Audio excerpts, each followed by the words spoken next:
এইখানে দেখো গাইস, সামনে থাকা স্কোয়াডটাই কিন্তু হচ্ছে চৈতি গেমিং এর স্কোয়াড। তো দেখো গাইস, তাদেরকে আমরা কি একটা মাইট দেই।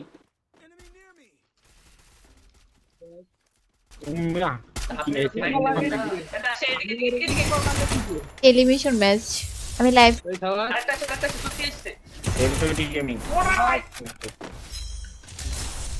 বাই। লাভলি শট ভাই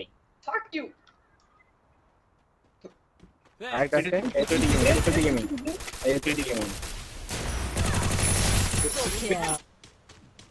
সোজা পিঠে গা সোজা আরে শেষ সোজা ভাই আমি ভয় পাইছি সত্যি কথা। এরপর কিন্তু গাইস আমরা চৈতি গেমিং আপুকে ম্যাচ আর পাই না, উনি ওয়াইপ আউট হয়ে যায় ওনার স্কোয়াড। লাস্টের দিকে দেখো কি আমাদের সাথে কি হয়।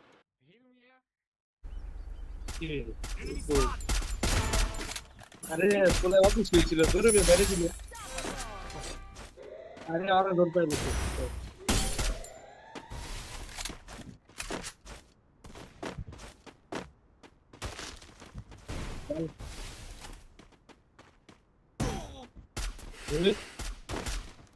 হেভি হেভি চালাতে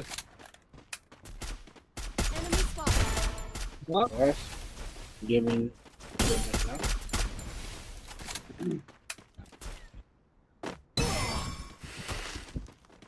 ফিনিশ করে না আরে ফিনিশ করে না হ্যাপি ফিনিশ করছে ড্যামেজ খাওয়া এটা ড্যামেজ খাওয়া ওয়ালের সামনে একটা ড্যামেজ খাওয়া 100 খাওয়া আর কি ওই যে লং সাইডে এটা আবার প্লেয়ার নাম হইছে কি সো গাইস, এখানে এসে আমি কিন্তু একটা বোকামি করে ফেলি। আমি লেফট এবং সামনে এবং রাইট তিন সাইডের প্লেয়ারকে না দেখে কিন্তু আমি এখানে নেমে যাই নিচে, এবং আমি ওইখানে মরে যাই। ওইদিক দিয়ে আমার টিমের সানি ভাইও কিন্তু একা পড়ে যায় এবং ওয়াইপ আউট হয়ে যায়। তো এই ছিল আজকের ভিডিও গাইস।